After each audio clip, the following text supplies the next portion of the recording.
غوث اعظم بمنی بے سر و ساما مدد قبلہ دین مدد کعبہ ایمان مدد انتظار کرم تست من عینی رائے خدا جو خدا بینو خدا دا مدد بگیردہ بے بلا افتادہ کشتی ضعیفانو شکستہ رات و کشتی بحق کے خواجہ عثمان ہارون مدد کن یا معین الدین چشتی مدد کن یا معین الدین چشتی مدد کن یا معین الدین چشتی ممبر پر رونق افروز پیر طریقت حضرت سید اشفاق بابا بخاری مدظ اللہ العالی وہ قاضی شہر حضرت پیر سید نذیر میاں صاحب قبلہ مدظ اللہ العالی ذوی الاحترام ذوی الاحتشام باصفا علماء کرام حاضرین محفل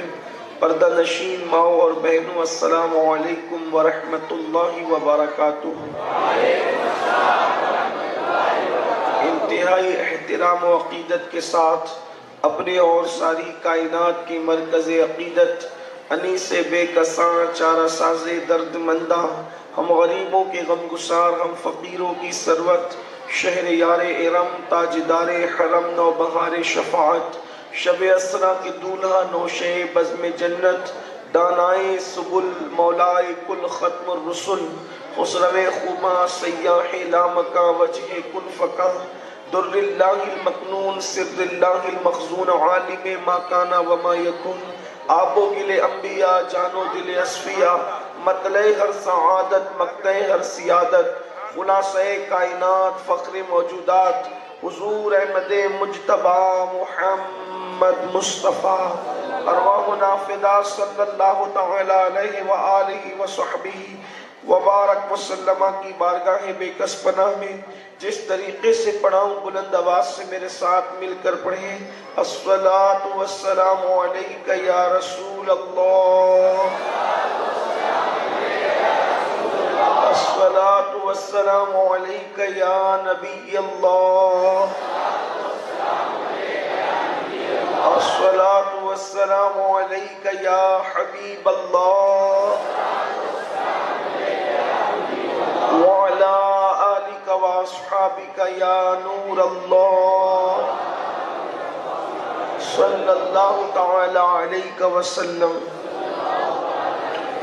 وہاں کیا جود و کرم ہے شہ بتہا تیرا، وہاں کیا جود و کرم ہے شہ بتہا تیرا، نہیں سنتا ہی نہیں مانگنے والا تیرا، دھارے چلتے ہیں عطا کے وہ ہے قطرہ تیرا، تارے کھلتے ہیں سخا کے وہ ہے ذرہ تیرا، فرش والے تیری شوکت کا علو کیا جانے، خسرو عرش پہ اڑتا ہے فریرہ تیرا، اور میں تو مالک ہی کہوں گا کہ وہ مالک کے حبیب، میں تو مالک ہی کہوں گا کہ وہ مالک کے حبیب، یعنی محبوب و محب میں نہیں میرا تیرا، اور تیری سرکار میں لاتا ہے رضا اس کو شفیع جو میرا غوث ہے اور لاڈلا بیٹا تیرا، اور وہ غوث کیسا ہے تو وہاں کیا مرتبہ، اے غوث ہے بالا تیرا، اونچے اونچوں کے سروں سے قدم اعلیٰ تیرا، اونچے اونچوں کے سروں سے قدم اعلیٰ تیرا، اور سر بھلا کیا کوئی جانے کہ ہے کیسا تیرا، اولیاء ملتے ہیں آنکھیں وہ ہے تلوہ تیرا، سارے اقطاب جہاں کرتے ہیں کعبے کا طواف، کعبہ کرتا ہے طواف درے والا تیرا، جو ولی قبل تھے یا بعد ہوئے یا ہوں گے سب ادب رکھتے ہیں دل میں میرے آقا تیرا، اور نہیں کس چاند کی منزل میں تیرا جلوہ نور، نہیں کس گھر کے آئینے میں اجالا تیرا، نبوی میہ علوی فصل بطولی گلشن حسنی پھول حسینی ہے مہکنا تیرا، نبوی ذل عربی برج بطولی منزل حسنی چاند حسینی ہے اجالا تیرا، اور عقل ہوتی تو خدا سے نہ لڑائی لیتے، یہ گھٹائے اسے منظور بڑھانا تیرا، ورفعنا لک ذکرک کا سایہ تجھ پر، ذکر اونچا ہے تیرا بول ہے بالا تیرا، اور جان تو جاتے ہی جائے گی قیامت یہ ہے اب یہاں مرنے پہ ٹھہرا ہے نظارہ تیرا، اور کہتے تو ہے وہ غوث کہ ہر غوث ہے شیدا تیرا، تو ہے وہ گیس کہ ہر گیس ہے پیاسا تیرا، اور کہتے ہیں اللہ اکبر ارشاد فرماتے کتنی بڑی بات کہتے ہیں سرکار غوثیت مآب کی شان میں کہ مرغ سب بولتے ہیں بول کے چپ ہوتے ہیں. یہ اشعار آپ کو یاد رکھنا ہوگا، ان کے مضمون گفتگو میں آئیں گے. مرغ سب بولتے ہیں بول کے چپ ہوتے ہیں، حاصل ایک نوا سنجا رہے گا تیرا. اور کہتے ابن زہرا کو مبارک و عروس قدرت، ہم قادری پائیں تصدق میرے دولہا تیرا، ہم قادری پائیں تصدق میرے دولہا تیرا. اور میری گفتگو کا اصل عنوان یہ ہے، مصطفیٰ کے تنے بے سایہ کا سایہ دیکھا. انہی دو مصروں پہ گفتگو کرنے کی سعادت حاصل کریں گے. مصطفیٰ کے تنے بے سایہ کا سایہ دیکھا، جس نے دیکھا میری جاں جلوہ زیبا تیرا. اور سکر کے جوش میں جو ہے وہ تجھے کیا جانے، سکر کے جوش میں جو ہے وہ تجھے کیا جانے. خضر کے ہوش سے پوچھے کوئی رتبہ تیرا. اور کیوں نہ قاسم ہو کہ تو ابن ابو القاسم ہے، کیوں نہ قاسم ہو کہ تو ابن ابو القاسم ہے، کیوں نہ قادر ہو کہ مختار ہے بابا تیرا، کیوں نہ قادر ہے کہ مختار ہے بابا تیرا. اور تو حسینی حسنی کیوں نہ محی الدین ہو، تو حسینی حسنی کیوں نہ محی الدین ہو. اے خضر مجمع بحرین ہے چشمہ تیرا، اے خضر مجمع بحرین ہے چشمہ تیرا. اور راج کس شہر میں کرتے نہیں تیرے خدام، باج کس نہر سے لیتا نہیں دریا تیرا. اور کہتے ہیں مجھ کو رسوا بھی اگر کوئی کہے گا تو یوں ہی، مجھ کو رسوا بھی اگر کوئی کہے گا، مجھ کو رسوا بھی اگر کوئی کہے گا تو یوں ہی، ہاں وہی نہ وہ رضا، ہاں وہی نہ وہ رضا بندے رسوا تیرا، ہاں وہی نہ وہ رضا بندے رسوا تیرا. اور مختلف کلام کو ملا کے پڑھا، اس لیے دوسرا مقطع بھی سماعت کر لے. کہتے ہیں ہے رضا یوں نہ بلت تو نہیں جیت تو نہ ہو، ہے رضا یوں نہ بلت تو نہیں جیت تو نہ ہو. جید سید ہر دیر ہے مولا تیرا، جید سید ہر دور ہے مولا تیرا. آج کی محفل قطب الاقطاب، غوث الاغواث، شیخ الشیوخ، غیاث الکونین، غوث العالمین سیدنا شیخ عبد القادر جیلانی، محبوب سبحانی، قطب ربانی، قندیل نورانی، پیر لاسانی، ان کی بارگاہ میں خراج عقیدت پیش کرنے کے لیے انعقاد پذیر ہے. اور سرکار غوث پاک پر سنیوں کی محفل میں جتنی تقریریں ہوتی ہیں اتنی کسی ولی کی شان میں نہیں ہوتی. اس لیے سنیوں کا بچہ غوث پاک کی عظمت اور بزرگی کو جانتا ہے، اور کوئی نئی بات تو پیش نہیں کر سکتے، نئی بات لائے کہاں سے. لیکن غوث پاک کی شان اتنی بڑی ہے کہ جس دن بیان کرو نئی شان ہے، جس دن بیان کرو نئی شان ہے. اور ساتھ ہی ساتھ مدرسہ برکات انوار خواجہ جو سنی دعوت اسلامی داود کے زیر اہتمام چلتا ہے، اس کے بچوں کی حفظ کی دستار کا پروگرام بھی ہے. میری گزارش ہے کہ آپ سب توجہ سے تو آپ سن ہی رہے ہیں، لیکن ذکر چھڑتا ہے غوثیت مآب کا. غوث پاک کے حوالے سے آپ بہت ساری باتیں جانتے ہیں، مانتے بھی ہیں، لیکن میری کوشش یہ ہوگی کہ امام اہل سنت نے جو دو مصرے کہے کہ مصطفیٰ کے تنے بے سایہ کا سایہ دیکھا، جس نے دیکھا میری جاں جلوہ زیبا تیرا. رسول اللہ صلی اللہ علیہ وآلہ وسلم نے 11 ہجری میں پردہ فرمایا، اور سرکار غوث پاک کی ولادت 470 یا 71 ہجری میں ہوئی. یعنی کم و بیش حضور کے پردہ فرمانے کے 450 سال کے بعد غوث پاک دنیا میں تشریف لائے. غوث پاک دنیا میں آئے تو اپنے نانا جان کے تنے بے سایہ کا سایہ بن کر، سایہ مصطفیٰ ہے غوث پاک، رسول اللہ کا سایہ ہے غوث پاک، سایہ رسول بن کر. اور یہ بھی آپ کو حیرت ہوگی، جو اللہ جسم و جسمانیات سے پاک ہے، رسول اللہ خدا کا سایہ بن کر آئے زمین پر. مصطفیٰ جان رحمت اللہ کا سایہ ہے زمین پر، اور مصطفیٰ جان رحمت کا سایہ سرکار غوث پاک ہے. اسی مناسبت سے میں نے قرآن مقدس کی آیہ کریمہ کے قصے کی تلاوت کی. اللہ فرماتا ہے تِلْكَ الرُّسُلُ فَضَّلْنَا بَعْضَهُمْ عَلَى بَعْضٍ منہم من کلم اللہ ورفع بعضهم درجات. اللہ فرماتا ہے یہ وہ رسول ہیں جن میں ہم نے بعض کو بعض پر فضیلت عطا فرمائی. رسولوں کی کائنات بیان ہو رہی ہے قرآن میں. یہ وہ رسول ہیں جن میں ہم نے بعض کو بعض پر فضیلت عطا کی، اور پھر اس کو کھولا جا رہا ہے. منہم من کلم اللہ، ان میں بعض وہ ہیں جن سے ہم نے کلام کیا. مفسرین فرماتے جن سے کلام کیا وہ ذات حضرت سیدنا موسیٰ کلیم اللہ علیہ السلام کی. یعنی اگر کوئی حضرت موسیٰ علیہ السلام کی انتہائی شان، کوئی حضرت موسیٰ علیہ السلام کی انتہائی شان بیان کرنا چاہے تو وہ یہ کہہ سکتا ہے پورے وثوق کے ساتھ کہ حضرت موسیٰ کی انتہائی شان یہ ہے کہ اللہ نے ان سے کلام فرمایا. منہم من کلم اللہ،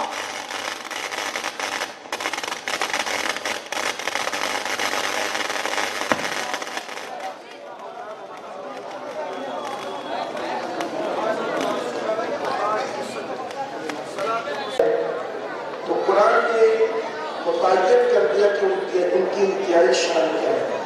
اور یہ بہت بڑی بات ہے کہ اللہ کسی سے کلام فرمائے، اللہ کسی سے کلام کرے. اللہ فرماتا ہے منہم من کلم اللہ، ہم نے کلام کیا کسی سے. یہ حضرت موسیٰ علیہ السلام کی شان ہے. اب اس سے اگر کوئی موسیٰ علیہ السلام کو پڑھائے تو مبالغہ ہوگا، وہ جائز نہیں ہوگا، کیونکہ ان سے اللہ نے کلام کیا. اب اگر کوئی پڑھائے گا تو یہ کہنا اس کو پڑے گا کہ انہوں نے اللہ کو دیکھا، تو ایسی بات ہے، یہ جھوٹ ہے اور یہ بات سچی نہیں ہے. تو ان کی انتہائی شان بیان کر دی. لیکن آگے جب بات محبوب کی آئی تو فرمایا وَرَفَعَ بَعْضَهُمْ دَرَجَاتٍ، اور بعض ان میں وہ ہیں جن کو ہم نے درجوں بلند کیا.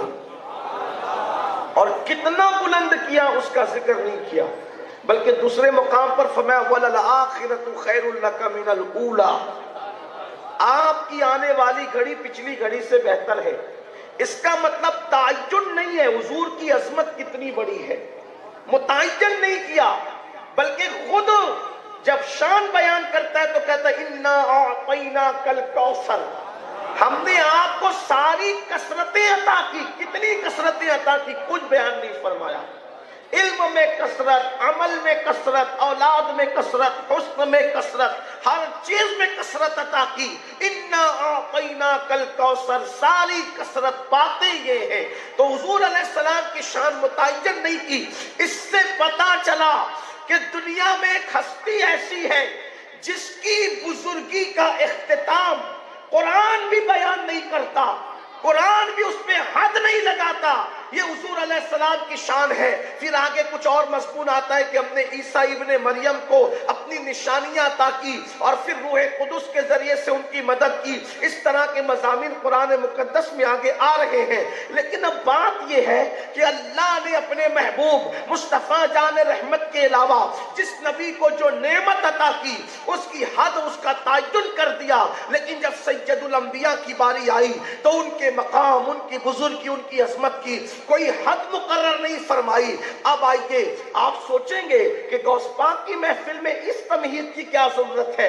تو غوث پاک کی محفل میں اس تمہید کی ضرورت اس لیے ہے کہ اگر سائے کی عظمت سمجھنا ہے تو اصل کی عظمت آپ کو پتہ ہونی چاہیے، تب آپ کو سائے کی عظمت پتہ چلے گی. اب سرکار غوث پاک فرماتے ہیں کہ جتنے ولی ہوتے ہیں، اولیاء جتنے ہوتے ہیں، وہ کسی نہ کسی نبی کے قدم پر ہوتے ہیں. مثال کے طور پر کوئی موسیٰ علیہ السلام کے قدم پر ولی ہوا، کوئی حضرت ابراہیم علیہ السلام کے قدم پر ولی ہوا، کوئی حضرت عیسیٰ علیہ السلام کے قدم پر ولی ہوا.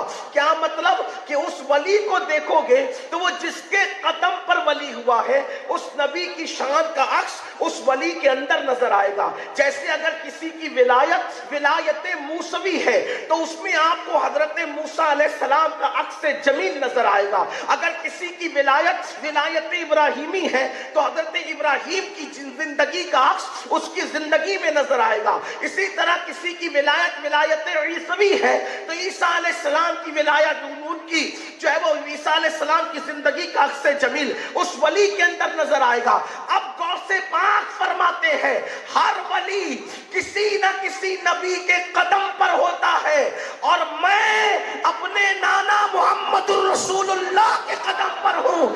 یعنی کہ اب مصطفیٰ جان رحمت کی شان دیکھنا ہے تو سرکار غوث پاک کی زندگی کو دیکھنا. یا رسول اللہ، سبحان اللہ. غوث پاک کی زندگی رسول اللہ کی زندگی کا عکس ہے. جو چیزیں آپ وہاں پر دیکھ رہے ہیں چونکہ برابری کی ہم بات نہیں کرتے لیکن نسبتوں کی بات کرتے ہیں. دیکھیے میں آپ کو اشارے گناتا ہوں. اب چونکہ بہت تفصیل میں جانے کا وقت نہیں ہے. مثال کے طور پر کچھ انبیاء دنیا میں آ کر نبی ہوئے جیسے حضرت یوشع ابن نون پوری زندگی حضرت موسیٰ علیہ السلام کی خدمت کی. حضرت موسیٰ کے وصال کے بعد حضرت یوشع ابن نون کو نبوت ملی. ٹھیک اسی طرح کچھ پیدائشی نبی ہوئے جیسے عیسیٰ علیہ السلام. آپ آتے ہیں پالنے سے کہتے ہیں انی عبداللہ آتانی الکتاب، ہے نا کہ میں اللہ کا بندہ اور اللہ نے مجھے کتاب دی. بھئی نبی تھے تبھی تو جھولے سے بولے. تو بعض نبی وہ جو دنیا میں آ کے نبی ہوں، بعض نبی وہ جو پیدائشی نبی ہوں. اور میرے آقا کی نبوت پوچھا یا رسول اللہ آپ کب نبی تھے تو یہ نہیں کہا کہ ماں کے پیٹ سے نبی، یہ نہیں کہا عالم ارواح سے نبی، یہ نہیں کہا کہ دنیا میں آ کے نبی، بلکہ کیا فرمایا جب آدم و حوا مٹی اور پانی کے درمیان کی منزلیں طے کر رہے تھے اس وقت بھی میں نبی تھا. یعنی یہ ماں کے پیٹ کا معاملہ ہی نہیں ہے، یہ دنیا میں آنے کا معاملہ ہی نہیں ہے، بلکہ حضور نے یہ نہیں بتایا کہ نبی کب بنا، اس لیے کہ جب کب بھی نہیں تھا اس وقت بھی وہ نبی تھے. میرے امام کہتے وہ جو نہ تھے تو کچھ نہ تھا، وہ جو نہ ہو تو کچھ نہ ہو، جان ہے وہ جہان کی، جان ہے تو جہان ہے.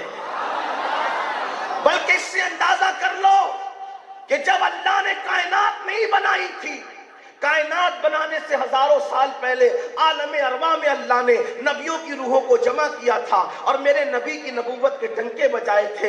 اللہ قرآن میں فرماتا ہے وَإِذْ أَخَذَ اللَّهُ مِيثَاقَ النَّبِيِّينَ کہ یاد کرو جب ہم نے نبیوں سے عہد لیا تو گویا کہ کائنات نبوت میں، نبوت کی کائنات میں، عالم ارواح میں جس کی نبوت کے ڈنکے بج رہے ہیں وہ کون ہے؟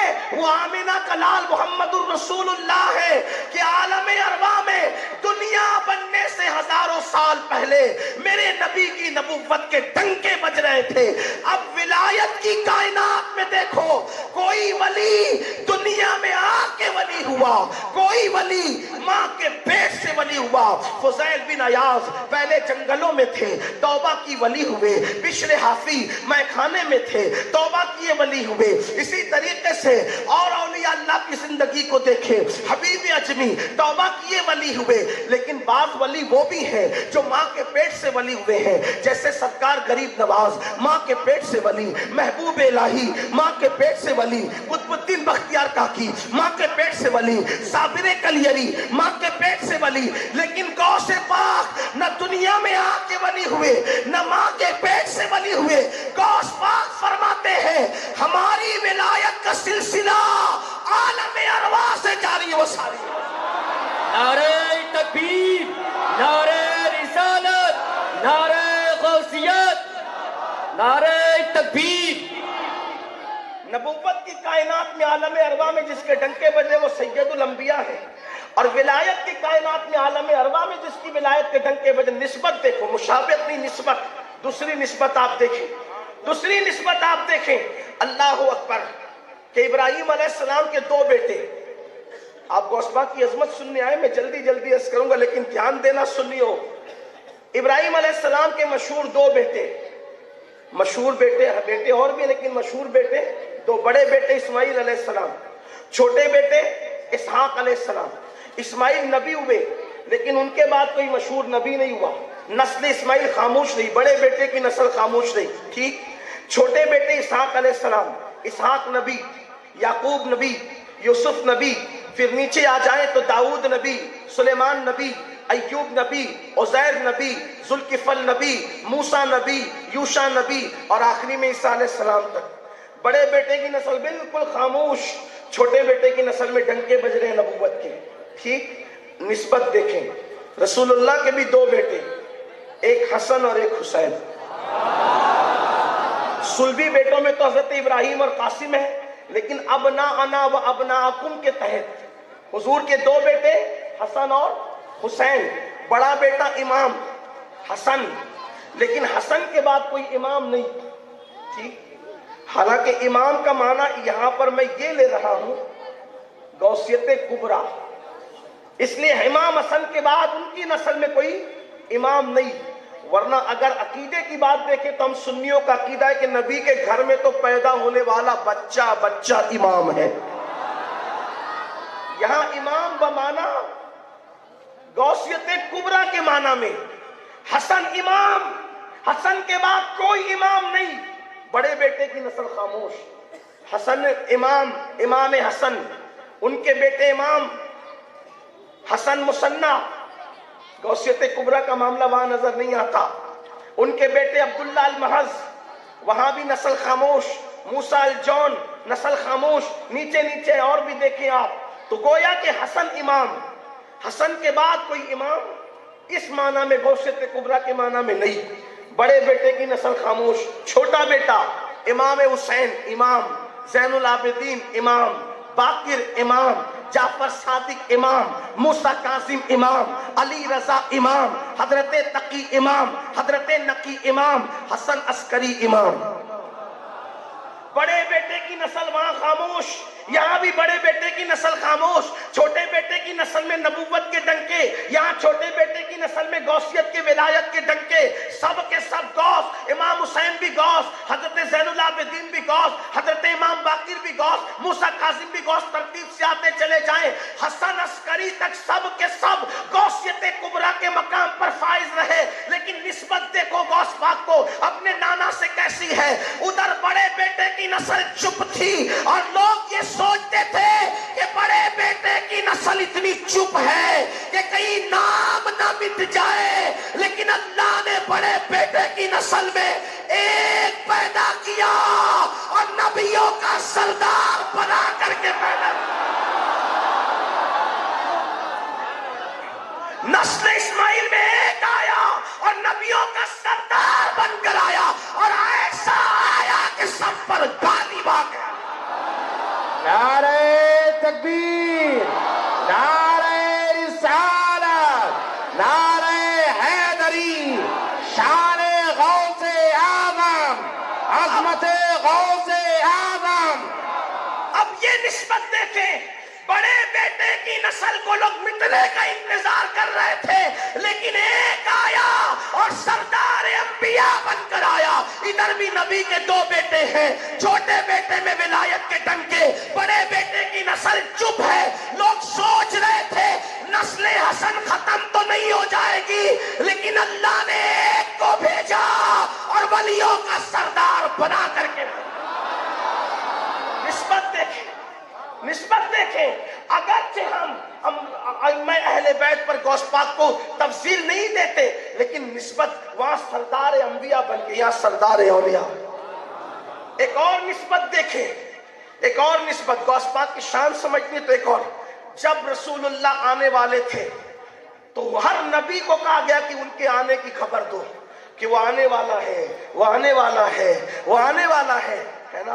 اور جب غوث پاک آنے والے تھے، ولی خبر دیتے رہے وہ آنے والا ہے، وہ آنے والا ہے۔ نسبت دیکھو، امام حسن بصری نے خبر دی وہ آنے والا ہے، ولیوں کا سردار۔ امام جعفر صادق نے بھی خبر دی وہ آنے والا ہے، ولیوں کا سردار۔ حضرت جنید بغدادی نے کہا وہ آنے والا ہے، ولیوں کا سردار۔ شیخ حماد نے اپنے دور میں کہا، حالانکہ وہ استاد تھے، وہ آنے والا ہے، ولیوں کا سردار۔ اللہ اکبر! گویا کہ میرے آقا کی آمد سے پہلے ان کی نبوت کے ڈنکے انبیاء نے بجائے، اور غوث پاک کے آنے سے پہلے ان کی ولایت کے ڈنکے اولیاء نے بجائے۔ احترام کیے گئے، تعظیم کی گئی. ایک مرتبہ سید الطائفہ، زیادہ نہیں پڑھتا، ایک روایت پڑھتا ہوں. ایک بار سید الطائفہ حضرت جنید بغدادی طاؤس العلماء خطبہ دیتے دیتے کہتے ہیں میری گردن پہ بھی آپ کا قدم ہو. مریدوں نے پوچھا حضور آپ نے خطبہ دیتے ہوئے یہ کیا بے جوڑ سا جملہ کہہ دیا کہ میری گردن پہ بھی آپ کا قدم، جبکہ کوئی عنوان کسی قدم کا نہیں تھا. تو سید الطائفہ جنید بغدادی کہتے ہیں جب میں خطبہ دے رہا تھا تو مجھ پہ الہام کیا گیا اسی بغداد میں نبی کا بیٹا ظاہر ہوگا اور وہ کہے گا قدمی حاضی علی رقبت کل ولی اللہ، میرا یہ قدم ہر ولی کی گردن پر ہے، سب ولی گردن جھکائیں گے. تو میں نے سوچا جب وہ کہے گا جب لوگ جھکائیں گے میں ابھی سے اس کے لیے اپنی گردن جھکا رہا ہوں. نسبت دیکھو. میرے آقا کی آمد سے پہلے نبی ڈنکے بجا رہے ہیں، ٹھیک، غوث پاک کی آمد سے پہلے ولی ڈنکے بجا رہے ہیں. ایک اور نسبت، جب حضور آنے والے تھے تو حضور کی آمد کی بشارتیں دی گئی. غوث پاک آنے والے تھے تو ان کی آمد کی بشارتیں بھی دی گئی. آپ اٹھا کر دیکھیں جامع کرامات اولیاء میں یہ روایت موجود ہے کہ ایک مرتبہ، حالانکہ یہ صوفیہ کا کشف ہے، یہ روایت محدثین کے اصول پر پوری نہیں اترتی، لیکن چونکہ میں بات ولایت کی کر رہا ہوں تو کشف و کرامت کا ذکر تو ہی تو ہوگا. رسول اللہ سیدہ فاطمہ کے حجرے میں آئے اور آنے کے بعد فرمایا حسن کا امام حسن تھے، سینے سے لگایا، چوما، گلے لگایا، بہت پیار دیا.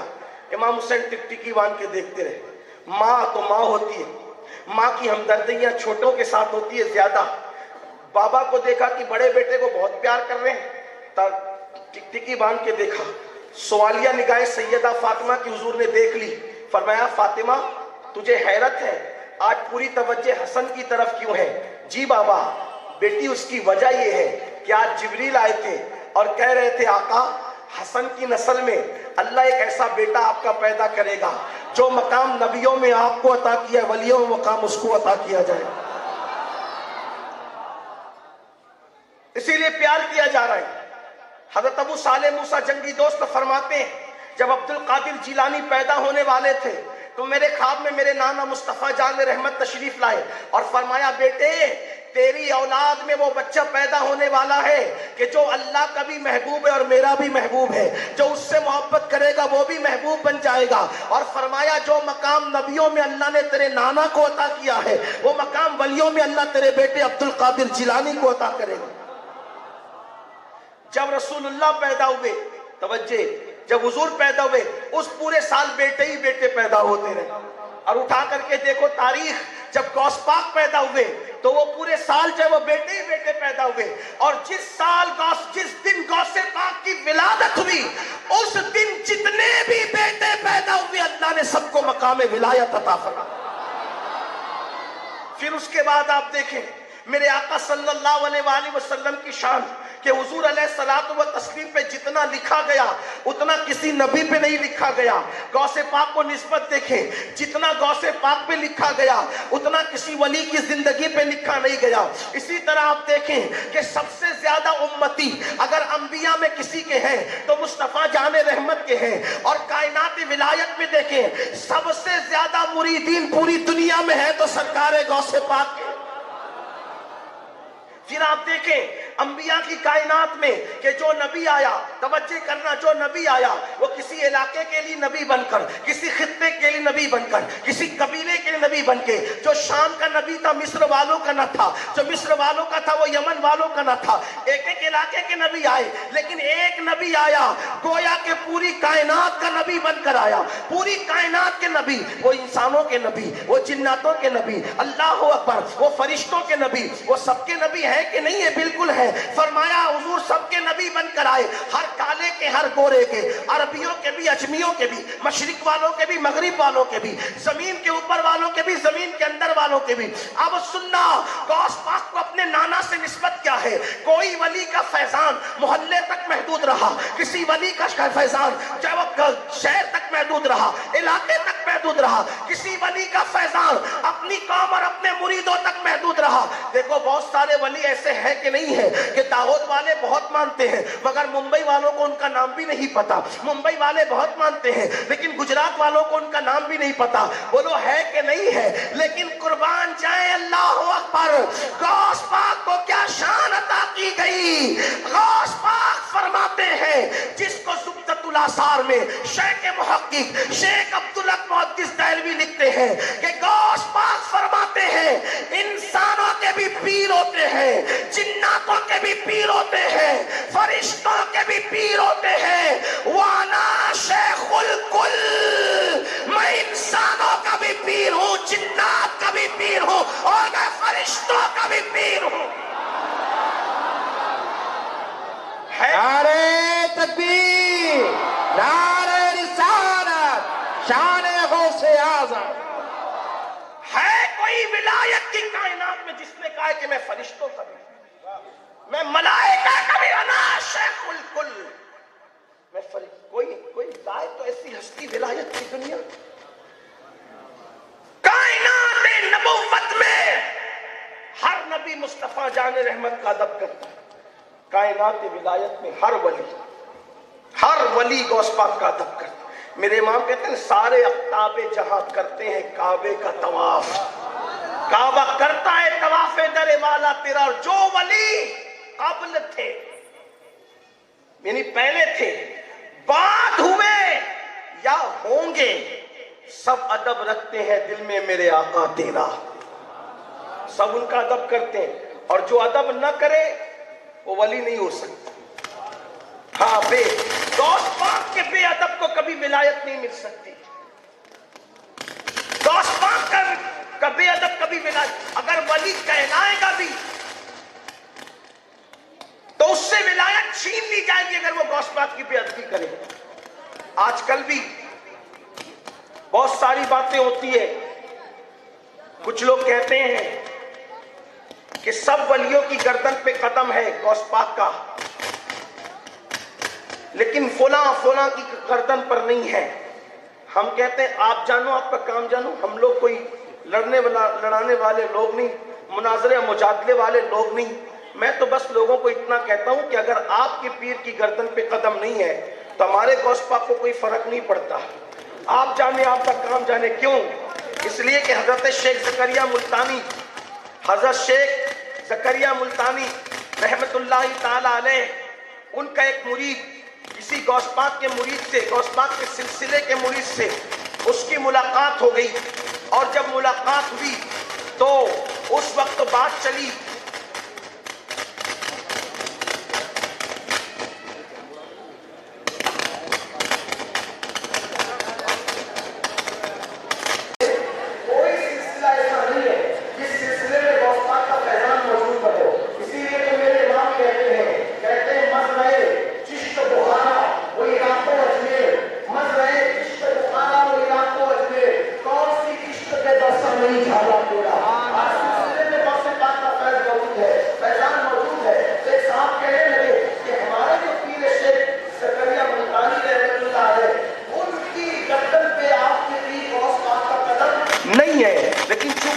قادری, انہوں نے لڑنا جھگڑنا مناسب نہیں سمجھا. انہوں نے فرمایا کام کرتے چلو بھائی یہ معاملہ تمہارے پیر سے بھی پوچھ لیتے ہیں کہ تمہارے پیر صاحب اس بارے میں کیا کہتے ہیں. جب وہاں پہنچے تو وہاں پہنچنے کے بعد حضرت آپ کا مرید کیا کہتا ہے, فرمایا کیا کہتا ہے, حضور کو یہ کہہ رہا ہے کہ آپ کے پیر کا قدم یعنی غوث پاک کا قدم ہمارے پیر و مرشد کی گردن پر نہیں ہے. تو آپ نے مسکرا کر فرمایا شیخ زکریا نے کہ بابا یہ بتاؤ کہ غوث پاک کا قدم عوام کی گردن پر ہے یا اولیاء کی گردن پر ہے. تو کہا کہ وہ تو اولیاء کی گردن پر ہے. فرمایا یہ بدبخت ہے میرا مرید, مگر مجھے یہ عوام میں سمجھتا ہے ولیوں میں نہیں سمجھتا. اس لیے کہ اگر یہ ولیوں میں سمجھتا تو یہ بھی مانتا کہ غوث پاک کا قدم میری گردن پر ہے. ہاں تو جو لوگ انکار کرتے نا کہ ہمارے پیر کی گردن پہ نہیں, میں کہتا ہوں تو جان, تیرا پیر جان, قیامت میں تو نے منہ دکھانا ہے تیرے پیر کو کہ تو نے اپنے پیر پہ کیسے الزام تراشیاں کی. ورنہ جہاں تک بات ہے نا بات غوث پاک کے لیے گردن جھکانے کی, غوث پاک کے لیے جہاں تک گردن جھکانے کی بات ہے تو میں آپ کو بتاؤں اپنی قوم کے جوانوں کو کہ ہم جسے غوث پاک سیکھتے, ان کا ادب صرف ہم نہیں کرتے بلکہ کتنے بڑے بڑے لوگوں نے ان کے آگے گردن جھکائی ہے. میں اب ایک بات کہہ کے اپنی بات ختم کرنے لگا ہوں. حالانکہ میرا دل چاہتا تھا کہ میں حضور کے معجزات پڑھوں گا, پھر اس کے بعد غوث پاک کا ذکر اسی کی روشنی میں کروں گا, لیکن اب میں کچھ نہیں کہنا چاہتا, صرف ایک بات کہہ کر اپنی بات ختم کر دینا چاہتا ہوں. اللہ اکبر, توجہ کریں آپ, اللہ کی جو مرضی ہے بس بات اتنی ہوگی. اس لیے کہ اس ماحول میں میں سمجھتا ہوں کہ غوث پاک کی شان بیان کرنا جب سے توجہ بڑھ رہی ہو, یہ غوث پاک کے لیے میں تصور کرتا ہوں, کیونکہ غوث پاک فرماتے ہیں کہ جب تک میں نہیں چاہتا کسی کی زبان پر میرا نام نہیں آتا, جب میں چاہتا ہوں کبھی لوگ میرا نام نہیں پڑے, اور جب لوگوں کی زبان پر میرا نام آ جائے پھر اللہ اس سے مشکلوں کو دور کر دیا کرتا ہے. اس لیے غوث پاک کو آپ کوئی معمولی نہ سمجھیں. میں اپنے جوانوں سے صرف اتنا کہنا چاہتا ہوں, آپ ادب کر رہے ہیں, آپ کی مسجد کا امام ادب کر رہا ہے, اور آپ کے پیر لوگ ادب کر رہے ہیں, آپ کے مقرر لوگ ادب کر رہے ہیں, یہ کوئی بہت خاص بات نہیں ہے. میرا پیر غوث پاک جو ہے ان کا ادب کس کس نے کیا ہے, ایک بات پڑھ کے گزرنا چاہتا ہوں. توجہ کرنا میری بہنوں سے بھی, اور آپ کو یہ صرف کہنا چاہتا ہوں, اپنے بچوں کے دل و دماغ میں ان بندوں کی محبت پیدا کرو, الفت پیدا کرو, ان کی شان اور عظمت بتاؤ. غوث پاک کا مطلب یہ نہیں کہ صرف مردوں کو زندہ کیا, یہ غوث پاک کے لیے بہت چھوٹی سی بات ہے مردے زندہ کرنا. غوث پاک کا ادب کون کرتا ہے تمہیں کیا پتا. ایک بہت بڑے محدث ہے امام ارملی رضی اللہ تعالیٰ عنہ, محدث ہے, عالم ہے, فقیہ ہے. آپ اٹھا کر کے دیکھیں لوگوں نے ان کے بارے میں کیا لکھا. امام ارملی, ان کی کتاب ہے تقریب الخاطر فی مناقب عبد القادر, اس میں وہ لکھتے ہیں, اب ذرا توجہ کرنا انہوں نے کیا لکھا, اور پھر قربان ہو جاؤ اپنے غوث پر, سنیو اپنے مقدر پہ ناز کرو. اللہ نے کیسے بڑے پیر کا دامن ہمارے ہاتھوں میں دیا ہے, کتنی بڑی ہستی کا دامن ہمارے ہاتھوں میں دیا ہے. قادری وہ شکر ہے رب قدیر کا دامن ہے میرے ہاتھ میں, پیارے پیر کا. کتنے نصیب والے ہو, کتنے نصیب والے ہو کہ کیسے بڑے بڑے لوگوں نے تمہارے پیر غوث پاک کا ادب کیا. امام ارملی لکھتے ہیں, انہوں نے کہاں تک انصاف کیا وہ جانے, لیکن میں نقل کر رہا ہوں. ویسے ہم تو اپنے پیر کے لیے بہت بڑا دل رکھتے ہیں, ان کی شان ہی بہت بڑی ہے. اللہ اکبر, آپ نے ایک واقعہ سنا ہوگا, آپ کو ایک مشہور سنیوں میں یہ واقعہ کہ جب میرے آقا علیہ الصلوۃ والتسلیم نے حضرت اویس قرنی کا ذکر کیا تو اپنا جبہ وہ حضرت فاروق اعظم اور مولا علی کو دیا, اور فرمایا علی اور عمر یہ میرا جبہ لے کر جانا, اور میرے غلام اویس کو میرا سلام کہنا, اور اس سے کہنا کہ وہ میری امت کی مغفرت کی دعا کرے. یہ واقعہ آپ کو پتا ہے, آپ سب جانتے ہیں, محفل میں آنے والے سنیوں کے بچے کو پتا ہے. اویس کرنی کے لیے جبہ بھیجا, سلام بھیجا اور دعا کروائی. اب سننا امام ارملی کیا لکھتے ہیں, جب یہ جبہ فاروق اعظم اور مولا علی لے کر کے چلے, اور جب اویس قرنی سے ملاقات ہوئی تو اویس قرنی کو کہا, سلام بھیجا آقا نے, اور کہا کہ تم حضور کی امت کے لیے دعا کرو. تو اویس قرنی نے وہ جبہ رکھا, اور جبہ رکھنے کے بعد اللہ کی بارگاہ میں دعا کی, اللہ یہ تیرے محبوب کی ذرہ نوازیاں, یہ تیرے محبوب کی کرم نوازیاں, یہ تیرے محبوب کی بندہ پروریاں, پروردگار اسی محبوب کے صدقے, جبے والے کے صدقے میری دعا ہے امت محمدیہ کی مغفرت کر دے. ندا آتی ہے, اویس تیری دعا سے ہم نے محبوب کی آدھی امت کو بخش دیا. اویس تیری دعا سے ہم نے محبوب کی آدھی امت کو بخش دیا. جب آدھی بخش دی گئی تو اویس جو ہے مزید اللہ کی رحمتوں پہ مچل گئے, اور کہا مولا آدھی بخشی ہے, آدھی اور بخش دے. آدھی بخشی ہے, آدھی اور بخش دے. جواب آیا نہیں, آدھی تیری دعا سے بخشا, آدھی عبد القادر جیلانی کی وجہ سے بخشیں گے. یہ کون کہہ رہا ہے؟ امام ارملی لکھ رہے ہیں. امام ارملی کے بارے میں پڑھنا ہے, جا کے فتاوی رضویہ میں پڑھو. آپ نیچے جو حاشیہ دیا گیا ہے کہ امام ارملی ہے کون سی ہستی, آپ دیا کر کے دیکھیں کہ امام احمد رضا نے ان کے بارے میں کیا وضاحت کی. یہ امام ارملی لکھ رہے ہیں. کیا اہل علم کی توجہ, اویس آدھی تیری دعا سے بخشا, آدھی عبد القادر کی وجہ سے بخشیں گے. دعا اور وجہ میں بھی کوئی فرق ہے کہ نہیں ہے؟ دعا اور وجہ میں کوئی فرق ہے کہ نہیں ہے؟ ارے دعا سب کی قبول ہوتی ہے, لیکن وجہ سب کی تھوڑی قبول ہوتی ہے. حالانکہ میں کوئی تقابل نہیں کر رہا ہوں بھائی، ابھی وہ منظر وہیں چھوڑ دیں، ملانے کے لیے نہیں کہہ رہا ہوں، سمجھانے کے لیے. دعا کتنا بھی گنہگار مانگے کبھی رد ہوتی ہے کبھی قبول ہوتی ہے، لیکن گنہگاروں کی وجہ سے کسی پہ کرم نہیں ہوتی. دعا ہر ایک کی مقبول، لیکن وجہ ہر ایک کی مقبول نہیں ہوتی. غور فرمائیں، یہ ہے کیا کہا جا رہا ہے؟ آدھی تیری دعا سے بخشیں گے. بڑی بات، جس سے رسول اللہ دعا کروائے وہ کوئی چھوٹا موٹا انسان تھوڑی ہے، بڑی ہستی اویس کرنی، امت کا بڑا عظیم سرمایہ اویس کرنی، جس کی فضیلت خود رسول اللہ نے بیان کی وہ اویس کرنی. لیکن جواب آ رہا ہے، اویس آدھی تیری دعا سے بخشا، آدھی عبد القادر کی وجہ سے بخشیں گے. تو اویس کرنی نے پوچھا، مولا یہ عبد القادر کون ہے؟ سوال ہو سکتا تھا نا، یہ عبد القادر کون ہے؟ تو ارشاد ہوا، عبد القادر میرا بھی محبوب ہے اور میرے محبوب کا بھی محبوب ہے. جو مقام نبیوں میں ہم نے آمینہ کے لال کو دیا، وہ مقام ولیوں میں ہم نے عبد القادر جیلانی کو دیا. مولا یہ رہتا کہاں ہے؟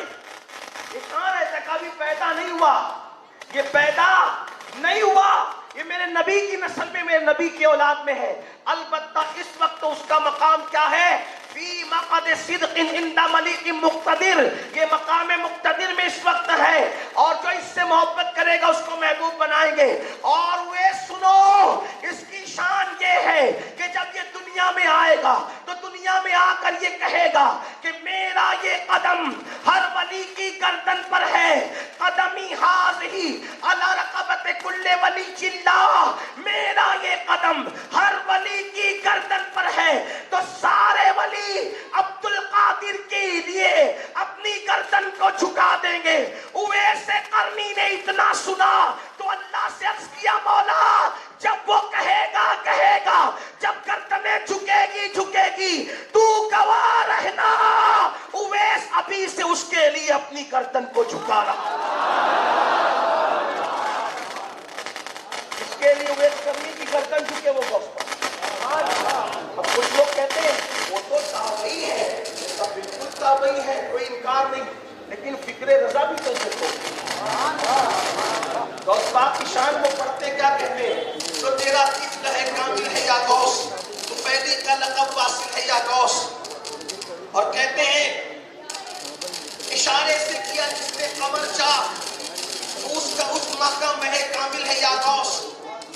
اور کہتے ہیں الوہیت کی ایک احمد نے نہ پائی. گجرات میں شعر پڑھ رہا ہوں لیکن آپ دور سے کریں گے تو سمجھ میں آئے گی. الوہیت کی ایک احمد نے نہ پائی، نبوت ہی سے تو عاقل ہے یا غوث، صحابیت کی تابعیت پھر آگے قادری منزل ہے یا غوث. اور کہتے ہیں ہزاروں تابعی سے تو فضوتر. اگر آپ کہتے ہیں وہ تابعی تھے نہیں ہو سکتا تو میں کہتا ہوں ہماری کوئی بات نہیں، بات کیا ایک تو نہیں، ہزاروں تابعی سے تو فضوتر. یہ طبقہ مجملاً فاضل ہے یا غوث. اور پھر کہتے وہ کیا جانے گا فضل مرتضیٰ کو جو تیرے فضل سے غافل ہے یا غوث. اور کہتے ہمارا خاتمہ بالخیر ہوگا تیری رحمت اگر شامل ہے یا غوث. یہ غوث پاک میری گزارش ہے، غوث پاک کی نسبتیں مضبوط کرو. مدرسے کا جلسہ ہوا، مدرسوں کو مضبوط کرو، اس لیے کہ غوث پاک فرماتے ہیں کہ ان کو یہ جو مقام ملا، درست العلم حتی صرت القطبہ، کہ میں علم حاصل کرتا رہا، اللہ نے مجھے مقام عطا کیا. علم کو عام کرو، ایجوکیشن کو عام کرو، مدرسوں کو مضبوط کرو، اپنے بچوں کو اسکول میں اعلیٰ تعلیم دلاؤ. مولا کائنات فرماتے ہیں کرم اللہ وجہ الکریم کہ تمہارے ماں باپ نے تم کو جو تعلیم دی اس سے بڑھ کر تم اپنی اولاد کو تعلیم دو، کیونکہ تمہاری اولاد کا دور تم سے زیادہ تیز رفتار ہوگا. اس لیے اگر دنیا کے مقابلوں کا چیلنج کرنا، دنیا کے چیلنجز کا مقابلہ کرنا ہے، دنیا کے چیلنجز کا مقابلہ کرنا ہے تو میری گزارش ہے 3 باتوں پر محنت کرو. دنیا کے چیلنجز کا مقابلہ کرنا ہے تو 3 باتوں پہ محنت کرو. دیندار بنو، مالدار بنو، ایجوکیشن حاصل کرو، تبھی آپ مقابلہ کر سکو گے. ورنہ اگر آپ دنیا کے اندر یہی ہنگامہ آرائیوں میں رہے یہ کر رہا ہے, وہ کر رہا ہے, آپ اس کے چکر میں پڑے رہے تو آپ کبھی ترقی نہیں کر سکتے. قرآن کہتا ہے یا ایھا الذین آمنوا علیکم انفسکم, اے ایمان والو اپنی فکر کرو. آپ کہتے ہو مولانا ہمارے پاس دولت نہیں ہے, ہم بچوں کو کیسے پڑھائیں؟ میں کہتا ہوں کہ دولت نہیں ہے, یہ بات غلط ہے. اللہ نے سب کو دیا ہے, کسی کو تھوڑا کسی کو زیادہ. اب وہ دور نہیں رہا. آج کے دور میں بھیک مانگنے والا بھی 3 ٹائم پیٹ بھر کے کھانا کھاتا ہے. آج بھکاری بھی بھوکا نہیں رہتا. رسول اللہ نے اس دور میں تعلیم کی بات کی جس دور میں 3 مہینے لوگوں کے گھر میں کیا بلکہ خود رسول اللہ کے گھر میں چولہا نہیں جلتا تھا. تب حضور نے تعلیم کی بات کی. آپ کہتے ہیں مال نہیں ہے, میں کہتا ہوں بالکل ہے. جو سگریٹ میں آپ خرچہ کرتے ہو اس سے اپنے بچوں کی تعلیم کا انتظام ہو سکتا ہے. جو گٹکے کھا کر کے تھوک دیتے ہو اس سے 1 مہینے کا گھر کا کسی کا راشن آ سکتا ہے. ہاں جلسوں میں تم ایک خطیب کو جتنے پھولہار پہنا دیتے ہو اس میں آپ کسی طالب علم کی اسکول کی فیس بھر سکتے ہو. رسومات پر کنٹرول کرو, رسومات سے نکلو. سرکار غوث پاک نے دین زندہ کیا, علم کی آپ نے تلقین کی, علم کی طرف لوگوں کو بلایا, قرآن و سنت کی طرف بلایا. باتیں بہت ہو سکتی تھی لیکن میں آپ سے بس اتنا کہتا ہوں کہ تعلیم کو عام کرو, علم کو عام کرو. 3 باتیں, دیندار بننا, مالدار بننا, ایجوکیشن حاصل کرنا. اس لیے کہ جو قوم مالدار نہیں ہوتی اس قوم کا ایمان بچانا بھی آسان نہیں ہوتا. ہمارے بزرگوں نے فرمایا غربت کبھی کبھی انسان کو کفر تک لے جاتی ہے. آج کا غریب بلال کی طرح نہیں ہے کہ مار کھاتا رہے گا, احد کرتا رہے گا. آج تو حال یہ ہے کہ اگر بیٹی کو رشتے نہیں آتے تو لوگ بدعقیدوں کے ہاتھ میں بھی ہاتھ پکڑا کر کے رخصت کر دیتے ہیں. آج ایمان اتنا کمزور ہے, اس لیے مالدار بننا پڑے گا. اب آپ کہیں گے مالدار کیسے بنیں گے؟ میں کہتا ہوں لوگ 6 گھنٹے مارکیٹ میں بیٹھتے ہیں, تم 12 گھنٹے بیٹھو. موبائل چھوڑو, موبائل کے گیم چھوڑو, فضول کام چھوڑو, کھیل کود چھوڑو, محنت کرو, اللہ دے گا. آپ کہتے ہیں کہ نہیں ہم لوگ ترقی نہیں کرتے. میں کہتا ہوں کہ جو کھیل کود میں مصروف ہوں گے وہ کب ترقی کریں گے؟ محنت کرنے والوں کی محنت کو اللہ ضائع نہیں کرتا. ارے نادان, اگر چڑیا کوے محنت کر لے تو وہ خالی پیٹ اپنے گھونسلوں میں واپس نہیں آتے. تو اشرف المخلوقات ہے. جس خدا نے ماں کے پیٹ میں تجھے کھلایا وہ خدا تجھے دنیا میں آنے کے بعد کیوں نہ کھلائے گا؟ لیکن تمہارا حال کیا ہو گیا؟ تم اپنے کاروبار, پڑھائی پر محنت کرنے کی بجائے تم گھنٹوں موبائل میں گیم لے کر کے بیٹھے ہو. تم یوٹیوب اور فیس بک پہ وقت کو ضائع کر رہے ہو, فلموں کے اندر ٹائم کو ضائع کر رہے ہو. تمہاری اور ہماری زندگی ضائع کرنے کے لیے نہیں ہے. وقت بڑا قیمتی سرمایہ ہے, اس کا صحیح استعمال کرو. آپ کہیں گے گیم کے اندر تو کوئی تصویر نہیں ہوتی, گیم کے اندر تو کوئی فلم نہیں ہوتی, گیم میں تو کوئی گانا نہیں ہوتا. میں کہتا ہوں وقت کو ضائع کرنا ہی اسلام میں ناجائز ہے. گیم سے اگر کچھ نہ بھی ہو تو وقت آپ کا جا رہا. وقت کسے کہتے ہیں؟ وقت کی اہمیت جا کر پوچھو عقل والوں سے. وقت ہی کا نام زندگی ہے. اگر آپ کی زندگی کا وقت ختم ہو گیا, دنیا کے سارے ڈاکٹر کھڑے کر کے بولو کہ پوری دنیا کی دولت دے دیں گے, 1 سیکنڈ اس کی زندگی کا بڑھا دو. کوئی بڑھا سکتا ہے؟ جب پوری دنیا کی دولت دے کر 1 سیکنڈ کوئی بڑھا نہیں سکتا تو تم گھنٹوں کیوں ضائع کر رہے ہو گیم کے اندر, فلموں کے اندر؟ کیوں ٹائم پاس کرتے ہو؟ نکڑ پر بیٹھ کر کے کیوں کسی کی غیبت کرتے ہو؟ ٹائم جا رہا ہے. ٹائم جانے مت دو, لمحہ استعمال کرو. امام غزالی فرماتے میرے استاد نے مجھے وصیت کی تھی, بیٹا وقت کا صحیح استعمال کرنا, ورنہ وقت وہ 2 دھاری تلوار ہے کہ تو نے اس کا استعمال نہیں کیا, تو نے صحیح نہیں کاٹا تو وہ تجھے کاٹ کے رکھ دیتا. کیوں ٹائم پاس کرتے ہو؟ بلکہ میرے آقا علیہ الصلوۃ والتسلیم کے غلام صوفیہ فرماتے ہیں,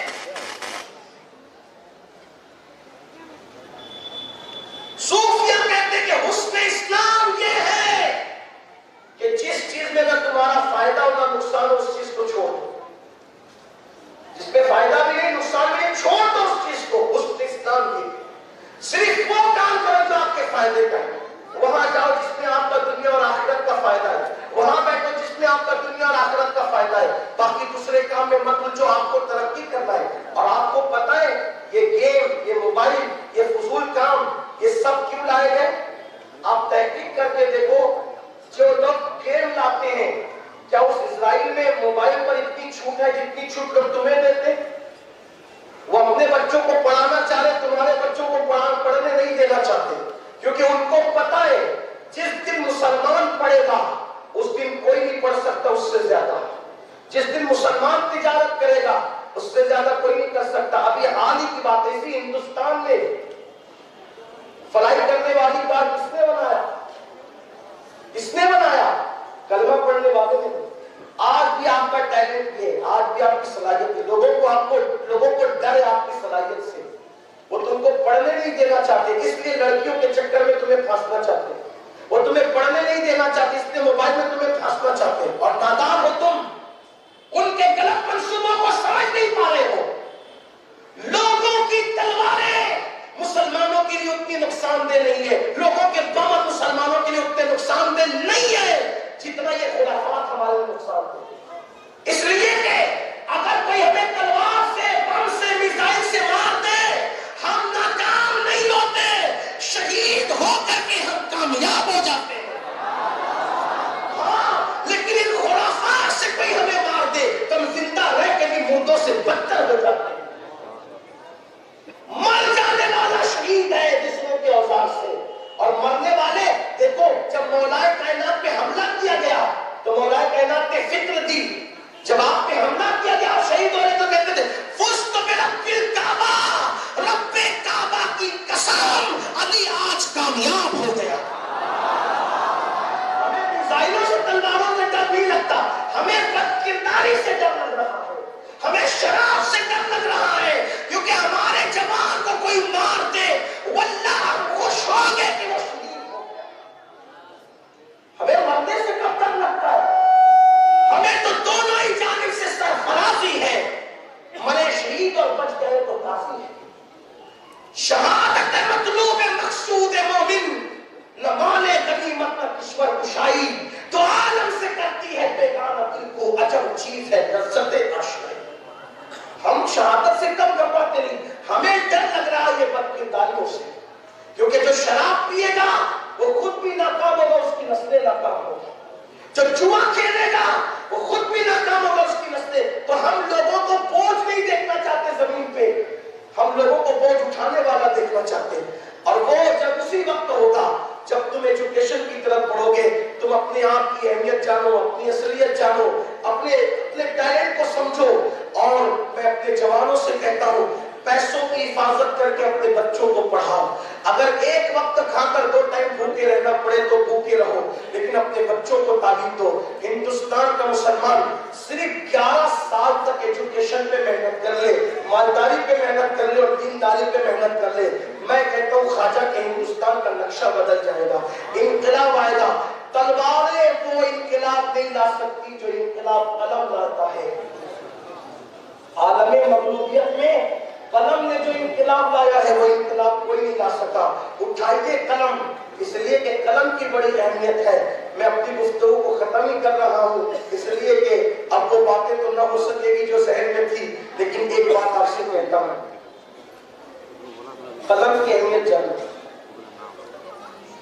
چونکہ مدرسے کا جلسہ بھی ہے، مدرسوں کو آگے بڑھاؤ، اسکول اور کالجز قائم کرو، تعلیم کو آگے بڑھاؤ، تعلیم کی طرف رہو.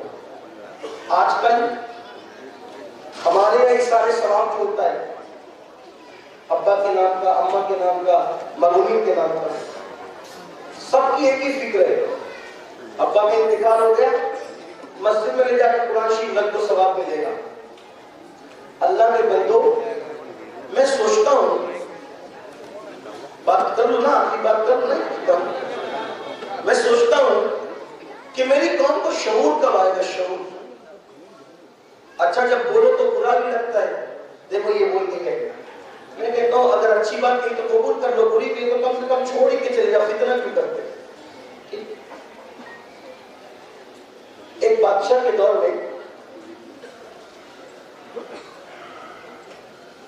نہانے کے لیے حوض بنایا گیا. وہاں رانیاں نہاتی تھی، اس لیے فوج کھڑی کی جاتی تھی کہ ادھر سے جائے نہیں، بڑا راستہ تھا، جائے نہیں جانے دیتے تھے. اب وہ حوض بھی ختم ہو گیا، نہانا بھی ختم ہو گیا، بادشاہ بھی مر گیا. اس کے بیٹے نے پھر بھی فوج میں کھڑی رکھی تھی. ابا کرتے تھے تو ہم بھی کرتے. پھر پوتا آیا، وہاں فوج کھڑی رکھی، ابا کرتے تھے ہم بھی کرتے. سینکڑوں فوج میں جا کر کے رکھا. ایسے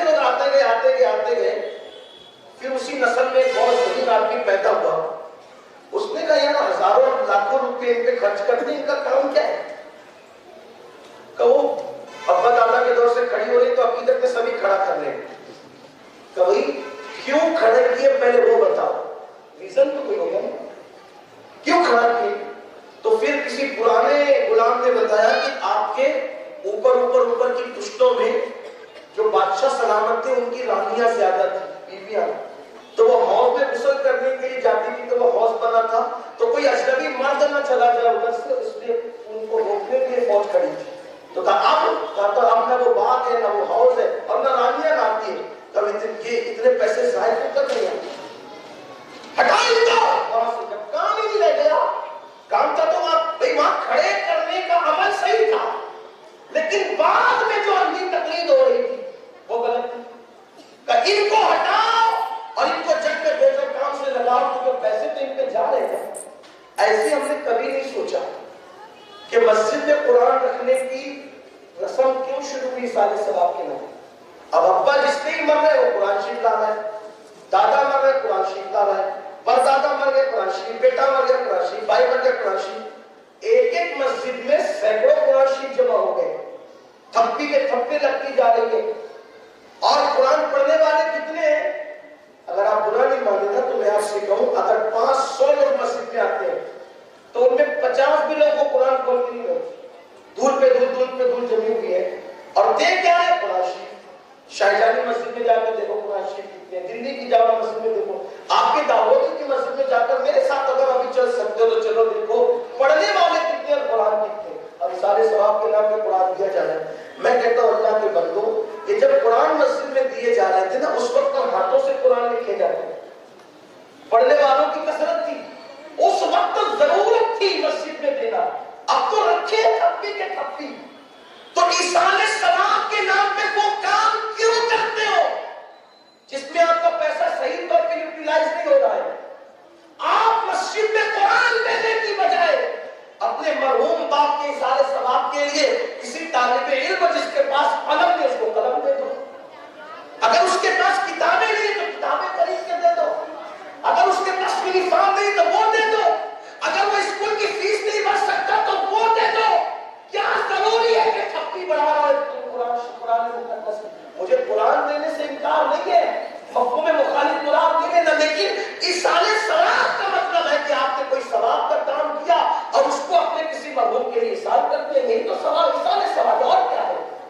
جس چیز کی ضرورت ہے اس کی طرف آؤ، اور علم کے میدان میں کسی کی مدد کرنا کتنی بڑی چیز ہے، یہ میرے مرشد سیدنا مخدوم اشرف جہانگیر سمنانی سے پوچھو۔ لطائف اشرفی میں مخدوم صاحب کا یہ ملفوظ موجود ہے کہ قرآن کی ایک آیت کی 70 ہزار ظاہری تفسیریں یہ علماء جانتے ہیں، ٹھیک؟ تو قرآن کی کوئی ایک آیت کا ایک ہی معنی حتمی طور پر اس وقت تک مقرر نہیں کر سکتے جب تک اللہ رسول نے اس کو مخصوص نہ کیا ہو، ٹھیک ہے؟ علماء جانتے ہیں، تخصیص آپ نہیں کر سکتے، معنی بہت ہے، آپ کہیں گے کہ بہت معنی ہے، میرے کا ظاہری معنی 70 ہزار ہے اور باقی تو الگ ہی ہے، ٹھیک؟ وہ کیسے؟ میں نے کہا جب غالب اور اقبال کے ایک ایک شعر پر اتنی بڑی بڑی کتابیں لکھی جا سکتی ہیں، جب بندوں کے کلام کی اتنا معنی ہو سکتے ہیں تو خالق کے کلام کے کتنے معنی؟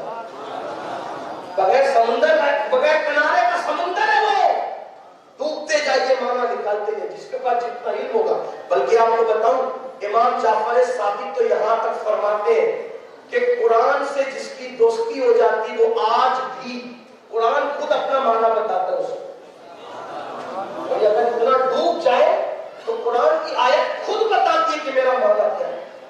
اس کو آپ دیکھ رہے ہیں تو امام عبداللہ شعرانی کی کتاب میں اٹھا کر کے دیکھو کہ قرآن بھی اپنا معنی بتاتا ہے، لیکن یہ منزل ان کو ملتی ہے جو اس میں ڈوب جاتے ہیں، جو بیچارے تیجے تصویر اور گھر کے افتتاح کے علاوہ کبھی قرآن کو ہاتھ ہی نہیں لگاتے، ان لوگوں کو قرآن کیا معنی بتاتا ہے؟ وہ تو نظر لڑائی جھگڑے میں مصروف ہے۔ قرآن پڑھنے والوں نے اتنا پڑھا کہ قرآن سے ان کی دوستی ہو گئی۔ حضرت غوث پاک کا معمول تھا 15 سال تک روزانہ رات کو قرآن شریف ختم ہو، ہر رات قرآن ختم ہو، پڑھنے والوں نے اتنا پڑھا، بلکہ قرآن میں قرآن کہنے کی وجہ یہ ہے کہ وہ سب سے زیادہ پڑھا جاتا ہے، اس کے نام کی وجہ 12۔ عرض یہ کر رہا تھا کہ علم کے میدان میں مدد کرنا، کہ مخدوم صاحب فرماتے ہیں قرآن شریف کی آیت ہے وَيَقُولُ الْكَافِرُ يَا لَيْتَنِي كُنْتُ تُرَابًا.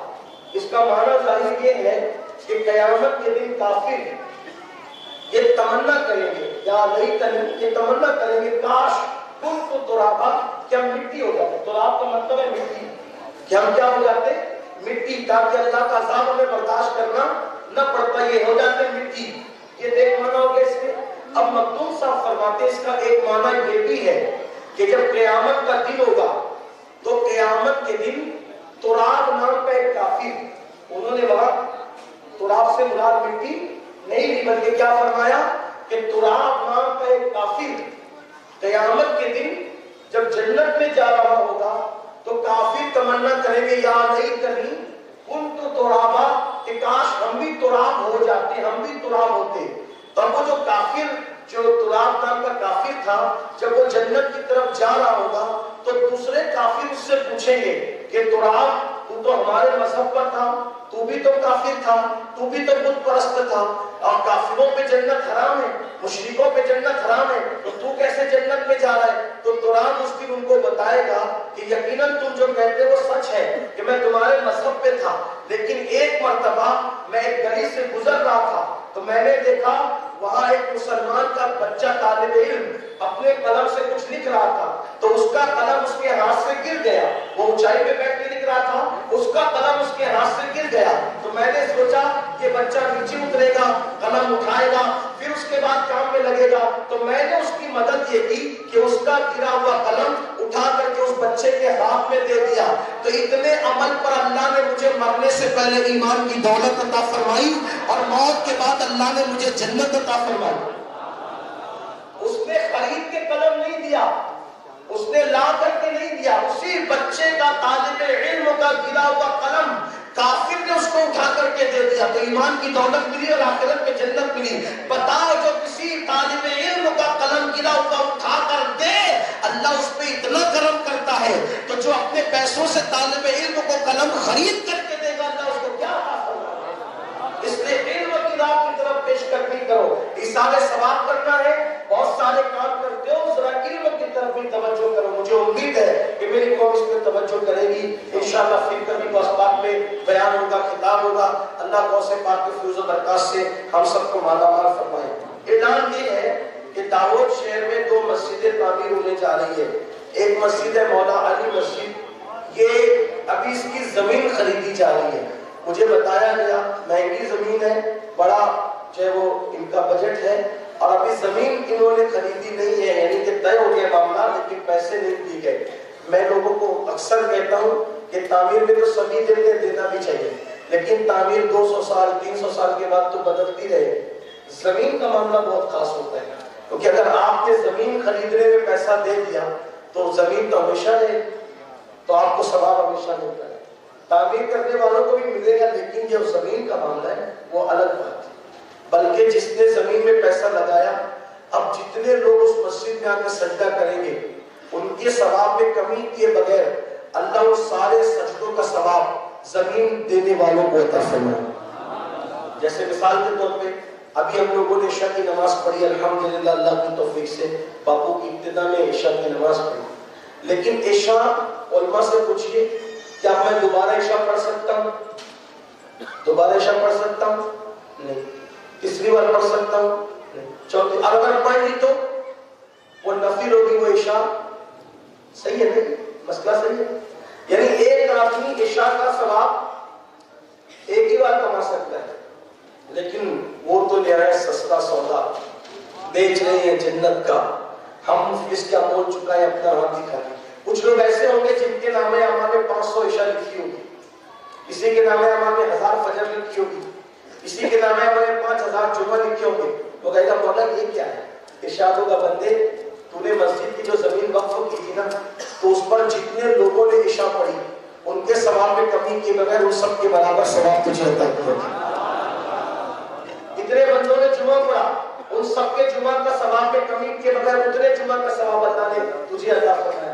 یعنی دیکھو تو صحیح کتنا بڑا کام ہے. اس لیے اگر زمینیں خریدی جائیں سنیوں کی مسجدوں کے لیے تو آپ اس پہ رقم دیں، لگائیں، اس لیے کہ دنیا میں سب یہی رہ جانے والا ہے. جو لگاؤ گے وہ وہاں ملے گا. حدیث پاک ہے جو اللہ کی راہ میں دیتے ہیں اللہ ان کو قرض حسنہ عطا کرتا ہے. جو اللہ کی راہ میں دیتے ہیں وہ یا اللہ کو قرض حسنہ دیتے ہیں. آج وہ اپنی حیثیت کے مطابق دیں گے کل اللہ ان کو اپنی شان کے مطابق لوٹا دے گا. اس لیے میری گزارش ہے کہ آپ مسجد کی زمین میں بھی دیں اور مسجد غوثیہ اس کے تعمیری کام کا معاملہ ہے تو اس کی تعمیر میں بھی لگائیں کیونکہ جو مسجد میں ایک اینٹ لگاتا ہے اللہ اس کو پوری مسجد تعمیر کرنے کا ثواب عطا کرتا ہے. اور جو مسجد تعمیر کرے اس کے لیے حدیث پاک میں آتا ہے اگر کوئی چڑیا کے گھونسلے کے برابر ہی مسجد بنائے تو اللہ اس کے لیے جنت میں محل بنائے گا. میری گزارش ہے اللہ نے جس کو بھی دیا اللہ کی راہ میں دیتے ہو. اللہ کی راہ میں دینے والا کبھی تنگ دست نہیں ہوتا کیونکہ کوئی اللہ کی راہ میں ایک دیتا ہے اللہ اس کو کم سے کم 10 دیتا ہے اور اس کی نیت اچھی ہو تو 70 دیتا ہے اور نیت اچھی ہو تو 700 دیتا ہے اور نیت اچھی ہو تو اللہ اس کو بے حساب عطا کرتا ہے اور نیت اچھی ہو تو اللہ اس کی نسلوں کو بھی عطا فرماتا ہے. جتنی اچھی نیت سے دو گے اللہ اتنا آپ کو اجر عطا فرمائے گا. سنی دعوت اسلامی ایک طویل عرصے سے آپ کے دعوت میں کام کر رہی ہے. میری گزارش ہے کہ ہفتہ وار اجتماع میں آپ شرکت فرمائیں قافلوں میں شریک ہو اور نوجوان سنی دعوت اسلامی سے جڑیں کیونکہ سنی دعوت اسلامی کا مقصد کیا ہے؟ ہم چاہتے ہیں 3 عین. توجہ آپ کی. سنی دعوت اسلامی کا مقصد کیا ہے؟ 3 عین. ہم 3 عین چاہتے ہیں. ایک عین علم کو عام کرنا, دوسرا عین عمل کو عام کرنا اور تیسرا عین عشق مصطفیٰ کو عام کرنا. ہمارا مقصد 3 عین ہے, علم, عمل اور عشق. اسی کے تحت ہم کام کر رہے ہیں. ہمارا مقصد کسی شخصیت پرستی کا معاملہ نہیں, ہمارا مقصد ووٹ اور نوٹ نہیں, بھٹکے ہوئے آہو کو پھر سوئے حرم لے چل, یہ ہمارا مقصد ہے. اس لیے جوانوں سے کہتا ہوں کہ آپ تحریک سے جڑیں, تحریک کے اجتماع میں شرکت کریں. یوں تو علماء سنت کی جہاں محفل ہو ہر جگہ شرکت کریں, لیکن خاص طور پہ کہتا ہوں کہ ہفتہ وار اجتماع میں شرکت آپ کو کرنا چاہیے. مدرسہ جو انوار خواجہ ہے, انوار خواجہ, اس میں آپ بڑھ چڑھ کر حصہ لیا کریں.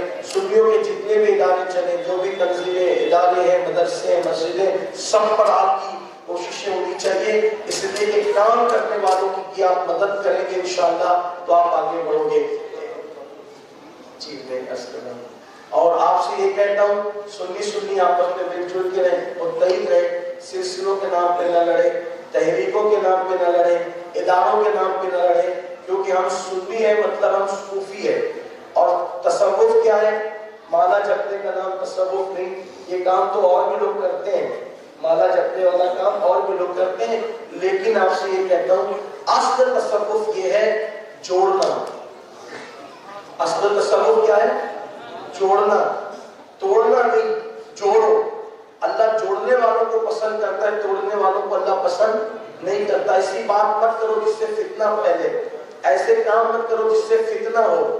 یاد رکھنا, روزے توڑنے پڑے, نفل روزے توڑ دو, لیکن کسی کا دل مت توڑو, کیونکہ روزہ نفل توڑ دو گے تو کل قضا کرو گے, دل توڑو گے تو اس کی قضا مت کرو گے. جوڑنے کا کام کرو, یہی تصوف ہے. ایک مرتبہ حضرت سیدنا خواجہ نصیر الدین چراغ دہلوی کے پاس ان کا ایک مرید آیا. لوگ کہتے ہیں تصوف بیان کرو, میں نے کہا دل جوڑنے سے بڑا کوئی تصوف نہیں ہے. یہ بات یاد رکھنا, دلوں کو جوڑو بس, یہ بڑا تصوف ہے.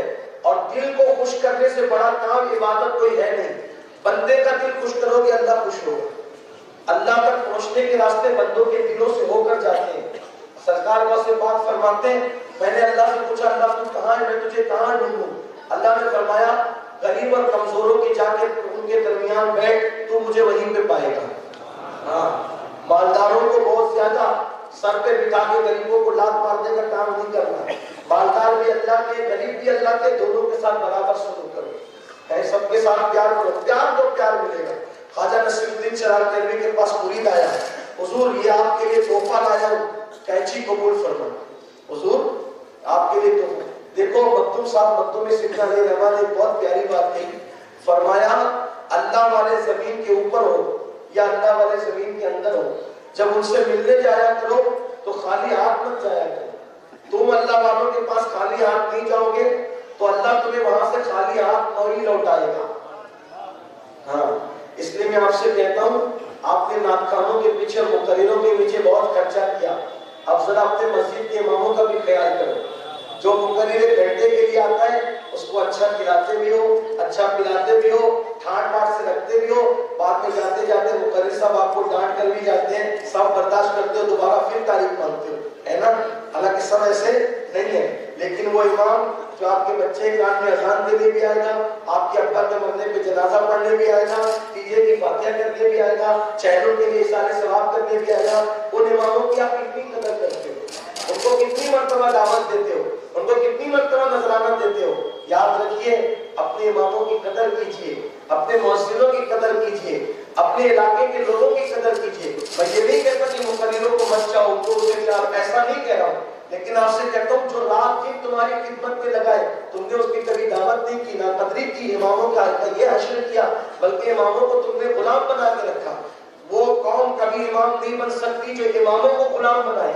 جب تک تم اماموں کو ہر جگہ امام نہیں مانو گے اس وقت تک اللہ تمہیں امامت عطا نہیں فرمائے گا. اس لیے اپنے اماموں کی قدر کرو، جب ان سے ملو ان کو کچھ نہ کچھ دیا کرو. میں کوئی اماموں سے سیٹنگ کر کے نہیں آیا ہوں اور میں وہ آدمی بھی نہیں ہوں، یہ بات یاد رکھنا. ہاں الحمدللہ میں قادری فقیر ہوں، قادری. جب میں گھر سے نکلتا ہوں تو اتنا جیب میں لے کے نکلتا ہوں کہ خرچہ سفر کا واپس آنے تک میرے ساتھ رہے. اتنا یاد رکھنا. اللہ جھوٹوں پہ لعنت کرتا ہے. میری کوئی اماموں سے کوئی سیٹنگ نہیں ہے، لیکن یہ میرے دل کا درد ہے. آج اپنے بچوں کو امام نہیں بنانا چاہ رہا ہے. کیوں؟ کیونکہ تم امام کی وہ ناقدری کرتے ہو. ہاں اگر جج آئے تو کھڑے ہو جاؤ گے، امام آئے تو نہیں کھڑے ہوں گے. وکیل آ جائے تو اس کے آگے ہاتھ باندھو گے، امام کے آگے ہاتھ نہیں باندھو گے. کیوں؟ جو اللہ کی بارگاہ میں روزانہ 5 وقت تیرے آگے کھڑے رہتا ہے تو اس کی کوئی قدر نہیں کرتا. گھروں میں شادیاں ہوگی تو لوگ آئیں گے پڑھے لکھے، ایم پی آ جائے، ایم ایل اے آ جائے، یہ آ جائے وہ آ جائے، ان کو الگ سے دسترخوان لگا کے کھلاؤ گے اور امام کو بولیں گے امام صاحب ذرا بیٹھو ابھی تھوڑا سا ٹائم ہے. یہ ہے نا تمہاری فکر. ہنسنے کی بات نہیں ہے. جو اپنے آگے کھڑے رہنے والے کی قدر نہ کرے وہ قوم کبھی آگے نہیں جا سکتی. اس لیے جو بچے فارغ ہو رہے ہیں یہ غریبوں کے بچے فارغ ہوتے ہیں، کیونکہ امام بھی اپنے بچے کو امام بنانا نہیں چاہتا، کیونکہ وہ جانتا ہے کہ گیٹ کے چپراسی کو اتنی تنخواہ ملتی ہے جتنی امام کو نہیں ملتی. یہ صورت حال ہے. بیداری لانا ہوگی. اپنے اماموں کو اتنا دو کہ ہر بندہ سوچے کہ میں بھی اپنے بچے کو امام بناؤں. فکر ختم ہو رہی ہے آپ کی، سوچ کو زبان آ گیا ہے. تو میں آپ سے کہتا ہوں میرے مخدوم، میرے مرشد مخدوم سیدنا علیہ الرحمٰن نے فرمایا اگر اللہ والوں کے پاس خالی ہاتھ نہیں جاؤ گے تو اللہ تمہیں بھی خالی ہاتھ وہاں سے نہیں لوٹائے گا. اور امام سے بڑا اللہ والا کون ہے؟ امام سے بڑا اللہ والا کون ہے؟ اللہ والا کس کو سمجھتے ہو؟ گردن جھکا کے بیٹھنے والے مغرور کو؟ ارے تقویٰ گردن میں نہیں ہے، تقویٰ دل میں. جو 5 وقت کی نماز سب سے آگے کھڑے رہ کر کے پڑھا رہا ہے اس سے بڑا بھی کوئی اللہ والا ہوتا. چلے کوئی اگر میری بات سے انکار کرے گا تو میں قرآن پڑھتا ہوں. اللہ فرماتا ہے کونوا ربانیین. اللہ فرماتا اللہ والے ہو جاؤ. کونوا ربانیین، اللہ والے بن جاؤ. کیسے بنیں گے اللہ والے؟ کیا فرمایا؟ کیسے بنیں گے؟ 2 شرطیں لگائی. تعلمون الکتاب وبما کنتم تدرسون. کتاب کا علم دو اور کتاب کا درس دو، اس کی برکت سے تم اللہ والے ہو جاؤ. یہی کام تو تمہارے امام لوگ کر رہے ہیں، وہ اللہ والے نہیں ہوں گے. اس لیے میری گزارش ہے سب کی خدمت کرو لیکن پہلے اپنے اماموں کا، محلے کے اماموں کا خیال کرو. بات دور نکلی. عرض کیا کر رہا تھا کہ زمین کے اوپر اللہ والا یا اندر کبھی اس سے خالی ہاتھ نہیں ملتا. تو تم بھی خالی ہاتھ نہیں ہوگے، اللہ اس کا فیضان تمہیں دے گا. تو مرید گیا خواجہ نصیر الدین چراغ دہلوی کے پاس، تو وہ بھی بیچارہ خالی ہاتھ نہیں. کیا لے کر گیا؟ کینچی، کیونکہ وہ مالدار نہیں تھا آپ کی طرح. تو وہ بیچارہ کیا لے جانا تھا؟ وہ لوہار تھا. تو گھر میں جو بنا رہا تھا وہی کینچی لے گیا. پیر صاحب نے دیکھا کینچی، بیٹے یہ کیا ہے؟ کہا حضور لوہار کینچی بنانا جانتا ہوں، آپ کے لیے تحفے میں لایا. کہا بیٹا تو لوہار ہے نا، تو صرف تو کینچی تو نہیں بناتا، تو سوئی بھی تو بناتا ہے. کہا جی حضور سوئی بھی بنا لیتا ہوں. کہا بیٹا ہمارے پاس کینچی نہ لایا کرو، ہمارے پاس سوئی لایا کرو. ہم صوفی لوگ ہیں، ہمارے پاس کینچی نہ لایا کرو، سوئی لایا کرو۔ کہا حضور کیا مطلب؟ کہا بیٹا کینچی ایک کو دو کرتی ہے اور سوئی دھاگا دو کو ایک کرتا ہے۔ تو ہم لوگ دو کرنے والے لوگ نہیں ہیں، ہم لوگ ایک کرنے، یہ صوفیہ کا مسلک ہے۔ لیکن کس کو دو کریں گے؟ دودھ اور دودھ دو، جو دودھ اور دودھ دو ہوں گے تو ایک ہوں گے، تیل اور تیل دودھ ہوں گے تو تیل اور تیل دو ہوں گے تو ایک ہوں گے۔ ان کو ملانا کوئی جرم نہیں، پنی کے تیل میں پنی کے تیل کو ملانا کوئی جرم نہیں، دودھ میں دودھ کو ملانا کوئی جرم نہیں، گھی میں گھی کو ملانا کوئی جرم نہیں۔ جرم کیا ہے؟ بھینس کے دودھ میں گائے کا دودھ ڈالو، یہ جرم ہے، دودھ میں پانی ڈالو، یہ جرم ہے، ٹھیک؟ پنی کے تیل میں پام تیل ڈالو، یہ جرم ہے۔ تو میں آپ کو جرم کی بات کرنے نہیں آیا، میں آپ کو پیار کی بات کرنے کے لیے آیا ہوں کہ ملنا کس نے ہے، دو کس نے ہونا ہے؟ جس کی جنس ایک ہو۔ دوسری جنس والے کو لا کے ملاؤ گے تو جرم ہوگا نا بھائی۔ دودھ میں دودھ ڈالو تو دودھ بڑھے گا کہ نہیں بڑھے گا؟ لیکن دودھ میں پانی ڈالو تو وہ دودھ کی کوالٹی خراب ہو جائے گی۔ تو یہی کہنے آئے ہوں، دو کو ایک ضرور کرو، مگر کن دو کو ایک کرو؟ دونوں ایک ہونے والے ہو۔ مطلب کیا؟ عاشق رسول کو عاشق رسول سے ایک کرو، عاشق ولی کو عاشق ولی سے ایک کرو۔ لیکن جو دودھ کے سامنے پانی کی حیثیت رکھتے ہیں، جو حضور سے وفا کرنے کی بجائے غداری کریں، بے ادبی کریں، تو ان کے لیے پھر کیا ہے؟ تو ان کے لیے بریلی سے آواز آتی ہے، دشمن احمد پہ شدت کیجئے، ملحدوں کی کیا مربت کیجئے، غیر میں جل جائے بے دینوں کے دل، یا رسول اللہ کی کثرت کیجئے۔ شرک ٹھہرے جس میں تعظیم حبیب، اس برے مذہب پہ لعنت کیجئے، کیجئے چرچا انہی کا صبح و شام، جانے کافر پر قیامت۔ ان دو کو ایک کرنا، یہ واضح ہو گیا۔ ہاں، گال میل نہیں کرنا، گال میل نہیں کرنا، میل میل کرنا، تاکہ ملا دودھ دودھ ملے گا تو بھئی برکت ہی ہوگی۔ تو میری گزارش ہے اہل سنت آپس میں متحد رہے، متفق رہے، اللہ تعالیٰ سب کو توفیق دے۔ نوری بابا کی طرف سے کیا ہے؟ کیا ہے؟ 500 روپے کسی نے نوری بابا کی طرف سے دیا اور غوث پاک کی مسجد کی جگہ کے لیے۔ دیکھو یہ اعلان الگ الگ کرنا، وسیع مسجد اور مداری مسجد میں دونوں میں جو ہے وہ فرق ہے نا، ایک تعمیر والی جگہ کا معاملہ ہے۔ یہ 1000 روپے غوث پاک کی طرف سے آگے آپ حضرات جس کو دے رہے ہیں۔ السلام علیکم ورحمۃ اللہ۔ صلی اللہ علی محمد صلی اللہ علیہ وسلم صلی اللہ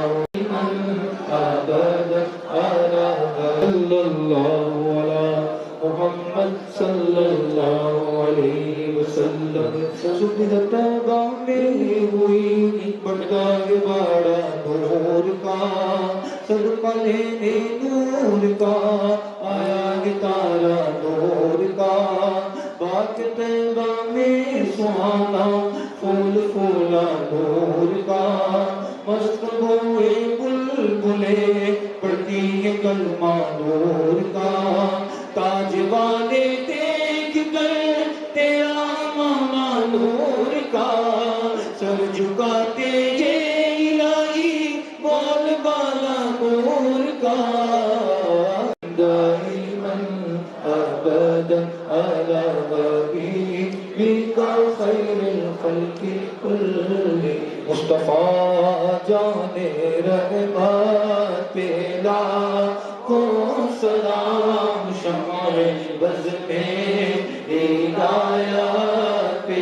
لاکھوں سلام، جس کے ماتھے شفاعت کا سہرا رہا، اس جبین سعادت پہ لاکھوں سلام، سے اعظم امامتوں کا ونوں کا جلوہ شان قدرت پہ لاکھوں سلام، کاشی محشر میں جب ان کی آمد ہو، یہ سب کی